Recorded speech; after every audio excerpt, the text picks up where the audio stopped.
Welcome back to Nick Lenz's Comic Corner, Classics slash Non-Classic. This is episode number 471 and Doubleshot number 386. Okay, I should point out that before I talk about basically my books, this is my 997th video. Yep. After this countdowns right now, it's like 3 videos to go until I reach video number 1000. Yep. That is actually something. The fact I put up like 1,000 videos in just 4 years. Okay? Alright. Got a Star Wars trade and a SpiderMan trade. First up, it's Star Wars Volume 5 Yoda's Secret War.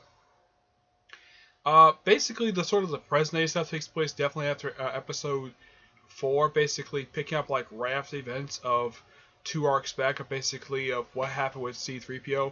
You get a little bit of stuff there, and basically, Luke actually visiting the place where the main story of this thing takes place. Which, by the way, this story takes place before Episode 1. There's a couple ways how I know that. Well, one is seeing. Well, you see Qui-Gon Jinn, and you see Obi-Wan Kenobi, a young Obi-Wan Kenobi without his beard. Yep. So that means that this story takes place before Episode 1 of Phantom Menace. Just Yoda going to a planet, solving some civil war, and Luke visiting the place over 30 years later. So, why not? It's actually a pretty good story. But the next story after this is a Screaming Citadel. And then after that, it's a series of like one-shot stories until Jason Aaron leaves after doing 37 issues. The annual, believe it or not, has nothing to do with the main story. It's a story written by Kelly Thompson, who recently did the Captain Phasma series. It's just a story of Princess Leia. It's just kind of like a solo Princess Leia story. Of her basically, getting knocked out. And not taken captive per se, basically she's taken care of by some other woman who actually joins the rebellion. It's really, really good story. Now, the artwork in here is done by Salvador LaRocca, who has been on for a little while now, and Stuart Enden does the cover art for the 5 issues in here. The annual, the interior is done by Emilio Lacio, and the cover is done by Matthew Mayhew. Yep. I do know for a fact that Karen Gillan is going to take over the writing for this series, so issue 38. I'm looking forward to see how he's going to do it, but yeah. And by the way, the artwork after Screaming Citadel for Star Wars gets pretty bad. I mean, my god, it gets pretty bad. I mean, the artwork in here is fine. I have no problem with the artwork. It's just that some of the characters' faces just look so horrible. It's like, yeah, you can kind of see the start of it here. I mean, look at this. This looks kind of bad.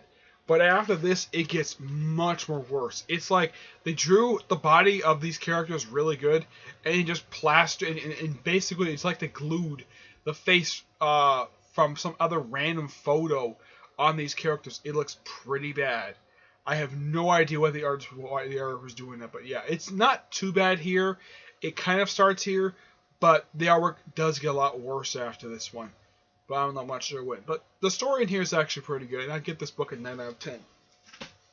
Alright, next up is Spider-Man / Doctor Strange, the Way to Dusty Death.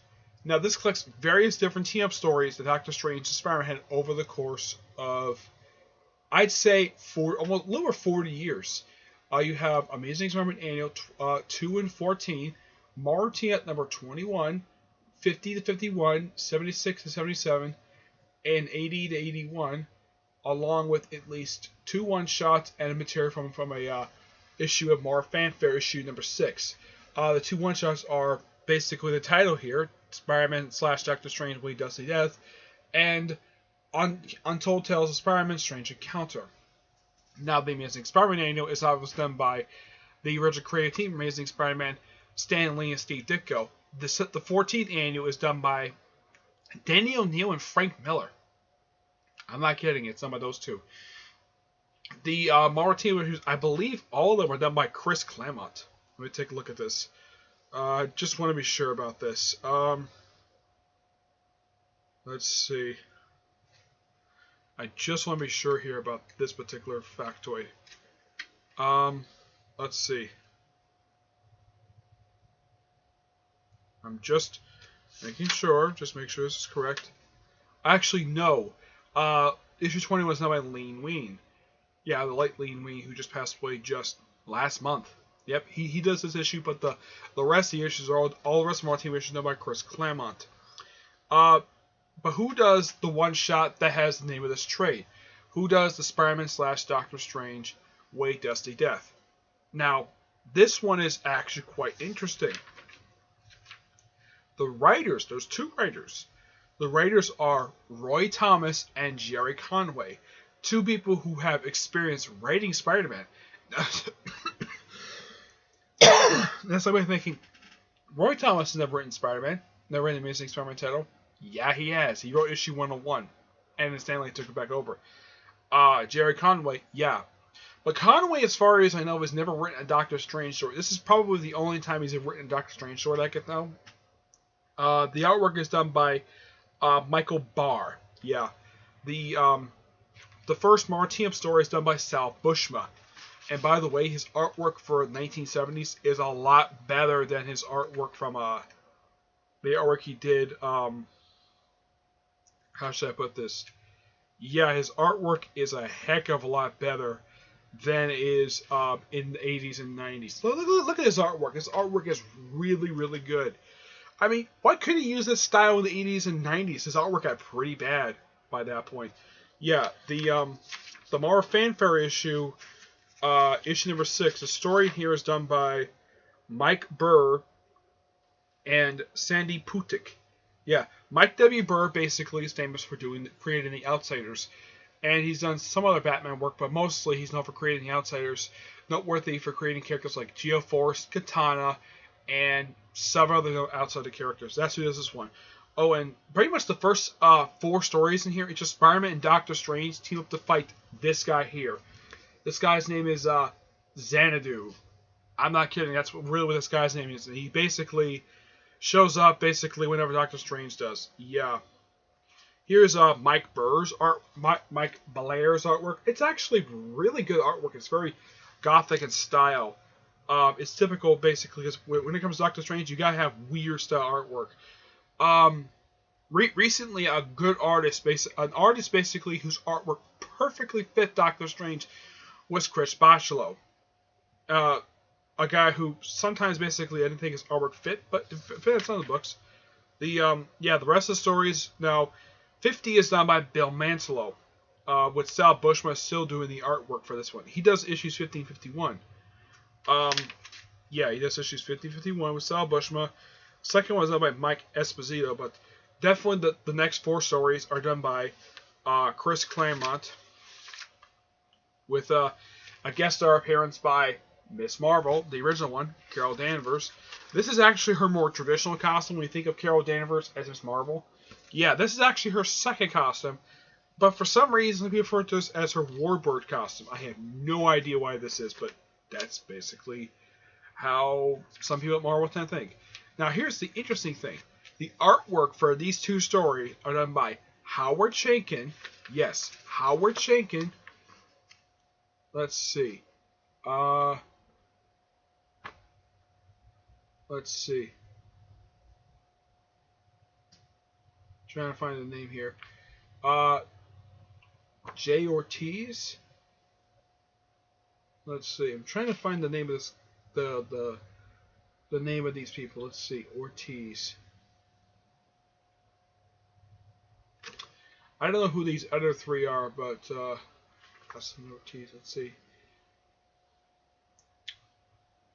Yeah, but Howard Chaykin does the artwork for issues 76 and 77.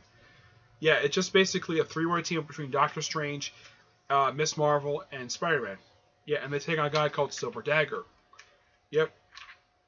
And in the last 2 team-up stories, it's believe it or not, it's Silver's Chris Claremont on the writing with M. Vosberg. Let's see, Mike Vosberg, and in these stories, it's a 4-way team up between Spider-Man, Doctor Strange, Clea, And there's one other person who, by the way, after this two-parter, disappeared for many years. I think it was like 15, maybe almost 20 years. Who is she? Santana! The smoking hot sister of Damien Hillstrom, the son of Satan. And yeah, she calls herself Satan's daughter. Yep, after this two-parter, she dies. And she stays dead for many years. Yep. And it's a great little two-parter, basically, of Doctor Strange turned to a werewolf. Yeah. Yep. The last story in here, which is basically the ending, which is Doctor Strange and Spider-Man team take on Doctor Doom. But Strange Encounters, which is the last one-shot in here, last book in here, it's co-written by Kurt Busiek, who actually wrote the Telltale Spider-Man series, and Roger Stern. Okay. Kurt Busiek also did, aside from this series, the only other Spider-Man book he did was the Amazing Fantasy 16-18. The ones published in the 1990s, not the second one in the series. That's done by somebody else. With Neil Box as the artist. This is basically the art style. Now there's actually it's not in this book here, but there's another book basically has classic art style. All the stories in here are really, really good. If you're a fan of these two characters, I highly recommend picking up this trade. I mean, yeah, it's $35, but it's well worth the price. Or, hey, you can probably get this as a discount. I mean, this book came out, I think it was just this year this came out. Let's see. Yeah, this trade came out roughly this year. But the stories in here range from the 1960s up until the late 1990s. Yep. And all the stories in here are really, really good. Very classic stories. I give this book a 10 out of 10. It's great. Mainly because all the stories in here are just so good. A lot of really noteworthy stories. Some of whom basically, even for the character development of Miss Marvel, basically 2 issues of Marvel Team Up, but mainly, you can kind of think of this book as just basically a series of series of collected team-ups of Spider-Man, Doctor Strange. Yep, that's simply how you would put it. But yeah, great book, 10 out of 10.